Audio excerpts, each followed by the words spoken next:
Hello and welcome back. Today we are reading chapter 18 of The Turn of the Screw by Henry James. Let's begin.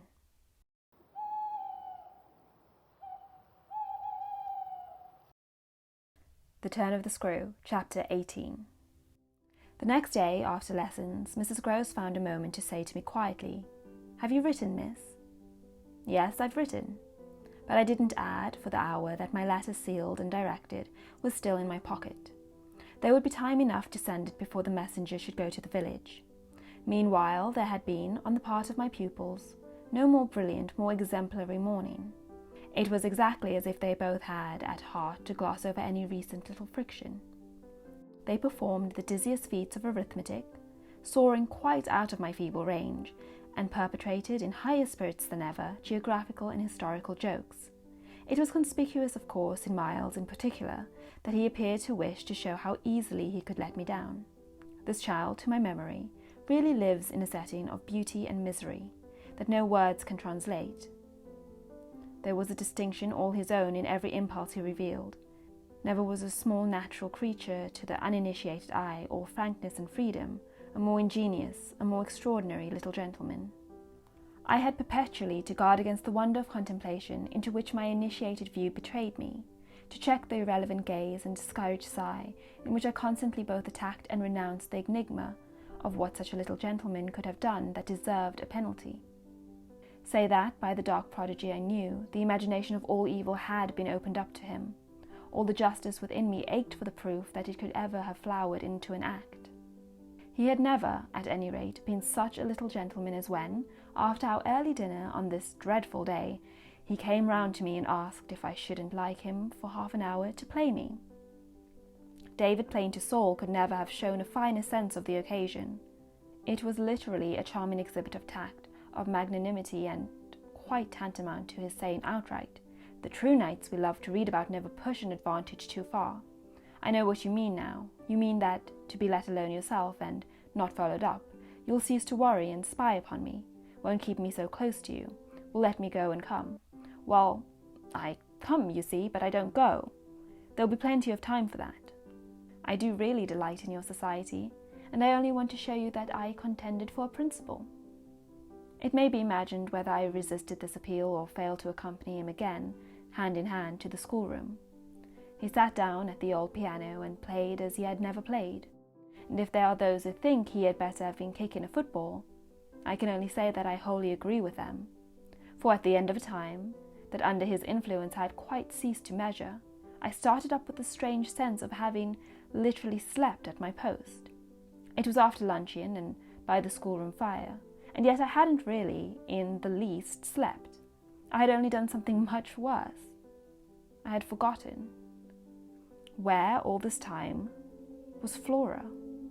When I put the question to Miles, he played on a minute before answering, and then could only say, "Why, my dear, how do I know?"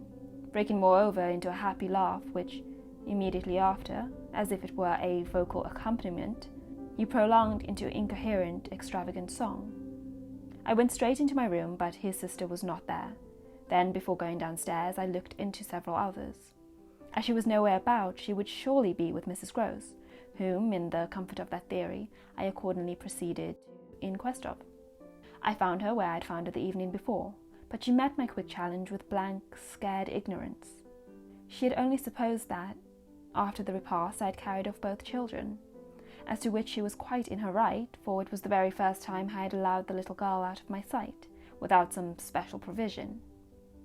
Of course, now indeed she might be with the maids, so the immediate thing was to look for her without an air of alarm.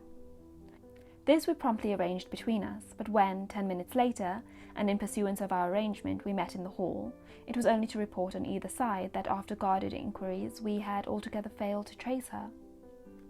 For a minute there, apart from observation, we exchanged mute alarms, and I could feel with what high interest my friend returned me all those I had from the first given her. "She'll be above," she presently said, "in one of the rooms you haven't searched." "No, she's at a distance. I had made up my mind. She's gone out." Mrs. Gross stared. "Without a hat?" I naturally also looked volumes. Isn't that woman always without one? "She's with her!" She's with her, I declared. We must find them. My hand was on my friend's arm, but she failed for the moment, confronted with such an account of the matter, to respond to my pressure. She communed, on the contrary, on the spot, with her uneasiness. And where's Master Miles? Oh, he's with Quint. They're in the schoolroom. Lord, miss! My view, I was myself aware, and therefore I suppose my tone, had never quite reached so calm an assurance. The trick's played, I went on. They've successfully worked their plan. He found the most divine little way to keep me quiet while she went off. Divine, Mrs. Grose bewilderedly echoed. Infernal, then, I almost cheerfully rejoined. He has provided for himself as well. But come. She had helplessly gloomed at the upper regions. You leave him? So long with Quint? Yes, I don't mind that now. She always ended at these moments by getting possession of my hand, and in this manner she could at present still stay me. But after gasping an instant at my sudden resignation, because of your letter, she eagerly brought out. I quickly, by way of answer, felt for my letter, drew it forth, held it up, and then freeing myself, went and laid it on the great hall table. Luke will take it, I said as I came back. I reached the house door and opened it. I was already on the steps. My companion still demurred. The storm of the night and the early morning had dropped, but the afternoon was damp and grey. I came down to the drive while she stood in the doorway. You go with nothing on? What do I care when the child has nothing? I can't wait to dress, I cried. And if you must do so, I leave you. Try meanwhile yourself upstairs. With them? Oh, on this the poor woman promptly joined me. And that is the end of chapter 18. Please give this video a like and subscribe to the channel, and tomorrow, chapter 19 will be out.